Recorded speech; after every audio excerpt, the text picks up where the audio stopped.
अगर आप अपने टेल बोन, कॉकेक्स या फिर बटक के बीच में दर्द महसूस कर रहे हैं, यह दर्द तब बढ़ जाता है जब आप लंबे समय तक बैठकर काम करते हैं या फिर बाइक चलाते हैं या फिर आगे झुककर कोई भारी सामान को उठाते हैं। उस दौरान यह दर्द बढ़ जाता है। साथ ही जब आप किसी सॉफ्ट सरफेस पर बैठते हैं या फिर जब आप रेस्ट करते हैं, उस समय अगर यह दर्द कम हो जाता है तो फिर यह समस्या कॉक्सीडीनिया है।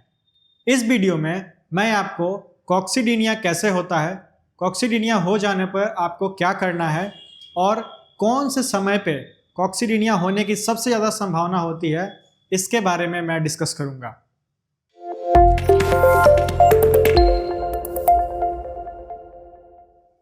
हेलो एवरीवन, मैं हूं doctor Saurabh, a physiotherapist and certified pain management expert, और आप देख रहे हैं मेरे यूट्यूब चैनल फिजियो दुनिया।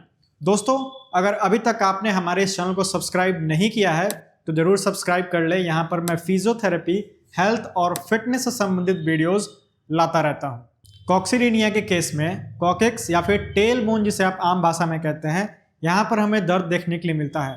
टेल बोन या कॉकेक्स हमारे रीढ़ की हड्डी, जिसे हम बैकबोन भी कहते हैं, उसका सबसे निचला भाग होता है और इसी कारण से इसे हम टेल बोन कहते हैं। टेल बोन सबसे नीचे होने की वजह से जब भी कभी आप हार्ड सरफेस पर बैठते हैं या लंबे समय तक बैठकर अगर आप कोई काम करते हैं या आप बाइक राइड करते हैं, तो उस दौरान आपके बॉडी का सारा जो फोर्स है, प्रेशर है, वो टेल बोन पे बहुत अधिक देखने के लिए मिलता है। जब टेल बोन पे लंबे समय तक आपको प्रेशर या फोर्स देखने के लिए मिलता है तो उस कारण से टेल बोन और उसके आसपास के जो मांसपेशियां हैं, लिगामेंट्स हैं, टेंडन्स हैं, उनमें इन्फ्लेमेशन होने लगती है और इन्फ्लेमेशन के कारण आपको टेल बोन में दर्द या फिर स्वेलिंग देखने के लिए मिल सकता है। चलिए अब जानते हैं कि कॉक्सीडीनिया होने के प्रमुख कारण क्या हैं। वैसे तो कॉक्सीडीनिया होने के कई सारे कारण हैं, बट इसमें से 4 सबसे प्रमुख कारण हैं और इनके कारण आपको टेल बोन का दर्द या फिर कॉक्सीडीनिया हो सकता है। और साथ ही साथ अगर आप इन चारों कारणों पर ध्यान देते हैं तो हो सकता है कि आपका टेल बोन वाला जो समस्या है, जो दर्द है, वो ठीक हो जाए। सबसे पहला कारण है टेल बोन की इंजरी, यानी कि किसी भी कारण से अगर आपको टेल बोन में चोट लगा है या फिर आप बटक के साइड में गिरे हैं, पीछे की तरफ हम अक्सर खेलते हैं, दौड़ते हैं, उस दौरान गिर जाते हैं, तो उस समय अगर आप पीछे गिरे हैं और अगर टेल बोन पे आपके चोट लगा है तो इस कारण से कॉक्सीडीनिया या टेल बोन का दर्द हो सकता है। दूसरा कारण है प्रेगनेंसी, यानी कि प्रेग्नेंट वुमेन जो होती हैं उनमें हमें टेल बोन का दर्द देखने के लिए मिलता है। यह दर्द इसलिए कॉमन है प्रेगनेंसी के दौरान क्योंकि प्रेगनेंसी के टाइम पे आपका वजन जो है वो बढ़ जाता है। तो जब भी आप आगे झुककर कोई काम करती हैं या फिर आप फ्लैट सरफेसेस पर जब बैठती हैं तो टेल बोन के ऊपर आपका सारा फोर्स या सारा बल जो है वो लगता है और इस कारण से टेल बोन में दर्द होने की संभावना जो है वो बढ़ जाती है। तीसरा कारण है अगर आप लंबे समय तक चेयर पर या टेबल पर काम करते हैं तो उस कारण से आपको टेल बोन की समस्या यानी टेल बोन में दर्द हो सकता है। लंबे समय से अगर आप फ्लैट सरफेस पे आपका जो चेयर है वो हार्ड है, उसका अगर गद्दा, तो उनको सबसे अधिक टेल बोन में पेन या फिर कॉक्सीडीनिया होने की संभावना जो है देखने के लिए मिलता है। और चौथा जो है वह है लॉन्ग ड्राइव। अगर आप बाइक यूज़ करते हैं काफ़ी ज़्यादा और लगातार आप लंबे ड्राइव पे जाते हैं, साथ ही साथ खासकर जिनके पास स्कूटी है, क्योंकि स्कूटी में आप आगे की तरफ सरक के चले जाते हैं, तो उस समय पे भी टेल बोन पे बहुत ज़्यादा फोर्स आपको पड़ता है और इस कारण से आपको टेल बोन में दर्द या कॉक्सीडीनिया देखने के लिए मिल सकता है। चलिए अब हम कॉक्सीडीनिया के समय कौन सा कसरत को करने चाहिए इसको देखते हैं। इन कसरतों में हमने कोई भी मशीन का इस्तेमाल नहीं किया है, तो इसे आप बड़ी आसानी से घर पर कर सकते हैं। साथ ही अगर आपको ये वीडियो पसंद आ रहा है तो आप हमारे वीडियो को लाइक कर सकते हैं और चैनल को सब्सक्राइब भी कर सकते हैं। दोस्तों, सबसे पहले एक्सरसाइज के लिए हम क्या करेंगे कि एक हार्ड सरफेस पे लेट जाएंगे, या आप चाहें तो योगा मैट को नीचे डाल सकते हैं और उसके ऊपर लेट सकते हैं। योगा मैट का लिंक मैं डिस्क्रिप्शन में दे दूंगा, वहाँ से आप उसे परचेज कर सकते हैं।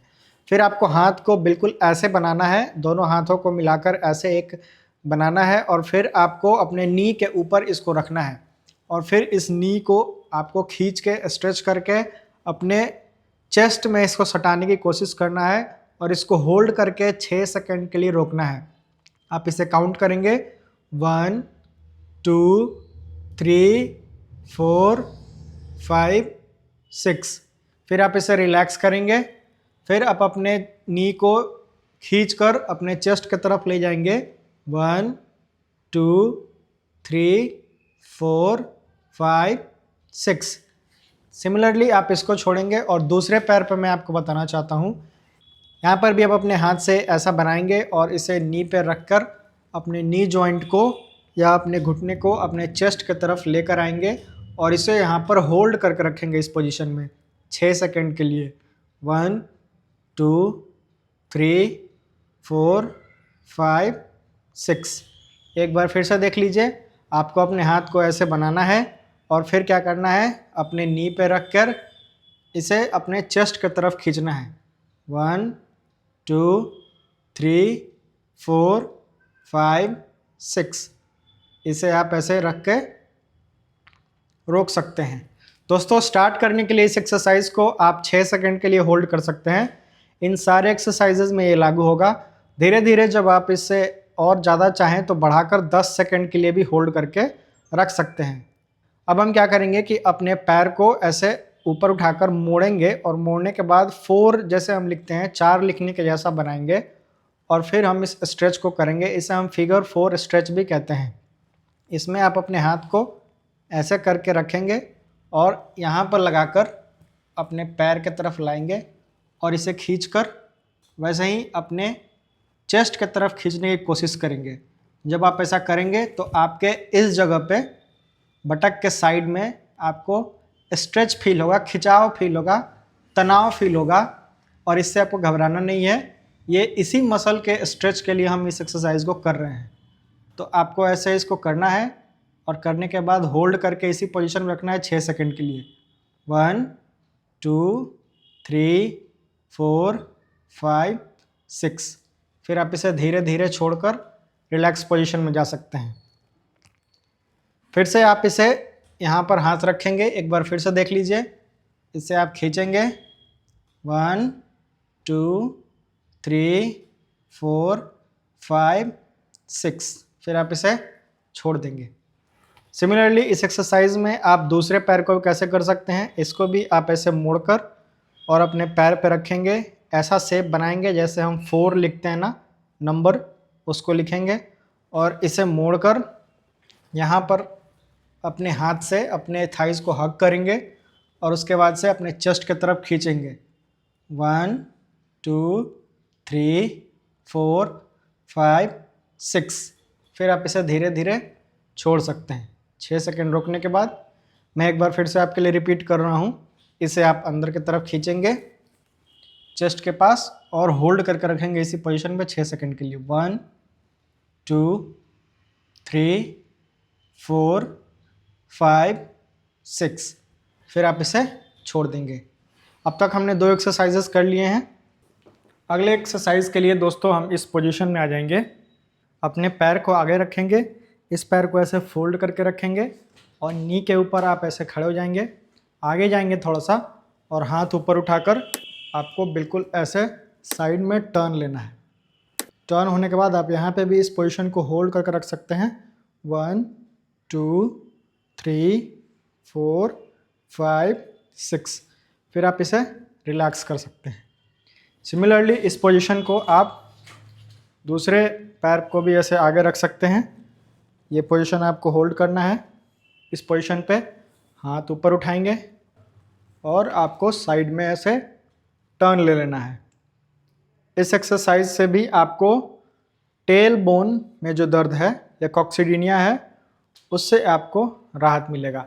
इस एक्सरसाइज को भी आप स्टार्ट करेंगे 10 बार 10 रिपीटेशंस में आपको करने हैं।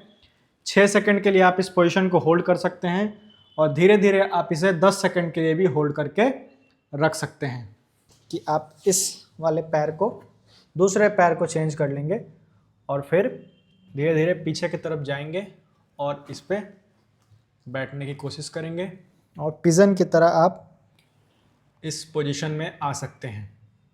इसमें भी आप 6 सेकंड के लिए इसको होल्ड करेंगे। 1 2 3 4 5 6 और फिर धीरे से आप आगे आ जाएंगे। फिर आप पीछे जाएंगे, इसी पोजीशन को होल्ड करेंगे। 1 2 3 4 5 6। फिर आप इसे छोड़ देंगे। ये एक्सरसाइज को आप 6 सेकंड से शुरू करेंगे जैसे मैं बताता हूँ, और फिर धीरे धीरे आप इसे 10 सेकंड के ऊपर भी लेकर जा सकते हैं। अगला एक्सरसाइज जो हम कॉक्सीडिनिया या टेल बोन में पेन के लिए जो करेंगे उसे हम चाइल्ड पोज कहते हैं। तो सबसे पहले आपको इस पोजीशन में आ जाना है, और इस पोजीशन में आने के बाद या फिर घोड़ा बन जाना है, और घोड़ा बनने के बाद आपको धीरे धीरे क्या करना है, पीछे की तरफ बैठना है। धीरे धीरे आप पीछे बैठेंगे और इसी पोजीशन में आपको 6 सेकंड के लिए होल्ड करके रखना है इस पोजीशन को। 1 2 3 4 5। फिर धीरे धीरे आप इस एक्सरसाइज में आगे भी जा सकते हैं।